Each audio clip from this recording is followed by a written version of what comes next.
ብዙ ጎብኚና ጥያቄ የሌላቸው እኚህ አዛውንት በ90 ዓመታቸው ላይ ቤታቸውን ለመሸጥ ፈልገው ገዢ ሲያጠያይቁ ከአንድ ጠበቃ ጋር ተገናኙ። ይህ ጠበቃ አንድሬ ፍራንሷ ራፍሬ ይባላል እና የሴትየዋን በዕድሜ መግፋት ካየ በኋላ ይህን ቤት መግዛት እንደሚፈልግ ቀርቦ አናገራቸው። ዝርዝር ጉዳዩን ማስረዳት ጀመረ። በ90 ዓመት ዕድሜው በስተርጅና ሌላ ቤት ፍለጋ መንከራተት የለብዎትም። በሕይወት እስካሉ ድረስ እዚሁ በቤቱ ሊቆዩ ይችላሉ። እኔም የቤቱን ዋጋ በአንድ ጊዜ ሳይሆን በየወሩ $2500 እሰጥዎታለሁ።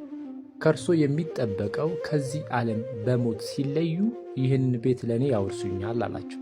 የ90 ዓመቱ አዛውንት ጄን ካልመንት በሐሳቡ ተስማምተው ሰውየው ከቤት ዋጋ ላይ በወር $2500 ሲሰጣቸው በምትኩ ደግሞ ቤቱን ሊያወርሱት ተስማምተው ፈረሙ።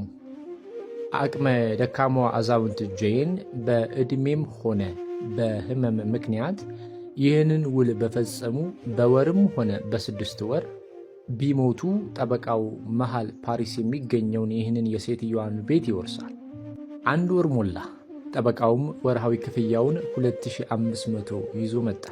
ሴትዮዋም ልክ ባለፈው ወር እንዳያቸው ናቸው፣ ንቁና ጤናማ። እንዲህ እያለ ለ6 ወራት እየተመላለሰ ብሩን ሰጣቸው።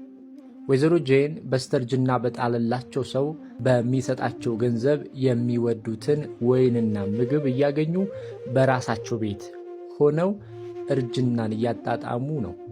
በዚህ ሁኔታ ዓመት አለፈ። 2 ዓመት። ሰውየው በየወሩ የመጣ ክፍያውን መስጠቱን አላቆመም።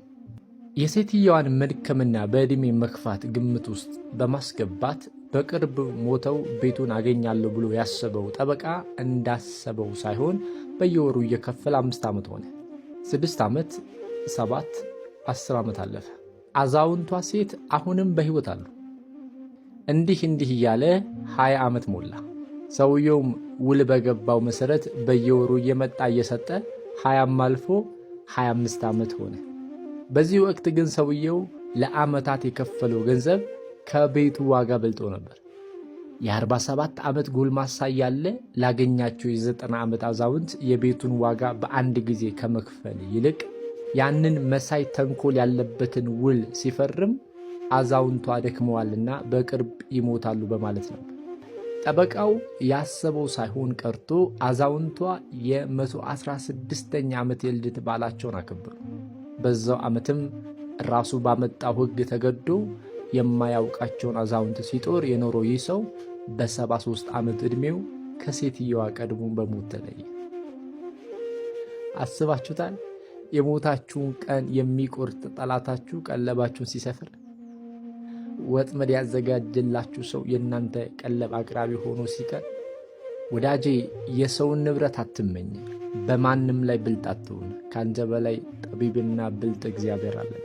በተረጋገጠ የልደት ሰርተፊኬት የዓለማችን የረጅም ዕድሜ ባለቤት የሆኑት ወይዘሮ ጄን ካልመንት ከዚህ ሁሉ በኋላ ለተጨማሪ 6 ዓመት በሕይወት ኖረው በ122 ዓመታቸው በ1997 ነበር ከዚህ ዓለም በሞት የተለዩት።